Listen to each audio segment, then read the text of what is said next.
গরমে ঠান্ডা ঠান্ডা ডালগুনা কফি খাবো আজকে আমরা, এজন্য বানিয়ে নিচ্ছি।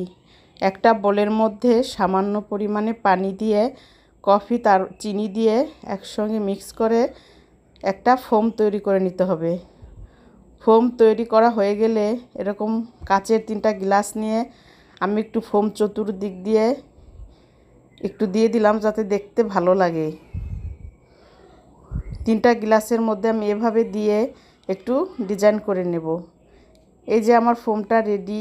এখন আমি এই ফোম দিয়ে তৈরি করব মজাদার ডালগোনা কফি। গরমে খেয়ে খুবই ভালো লাগে। আগে থেকে জাল করে রাখা ঠান্ডা দুধ, আমি দুধটা জাল করে ফ্রিজে রেখে দিয়েছিলাম, এখন ঠান্ডা হয়ে গেছে, তো আমি গ্লাসে দিয়ে দিলাম দুধটা। ঠান্ডা ঠান্ডা এই কফিটা খেতে ভালো লাগে। 3টে গ্লাসে দুধ দিয়ে এখন আমি উপর থেকে ফোমটা দিয়ে দিব, তাহলে রেডি হয়ে যাবে ডালগোনা কফি।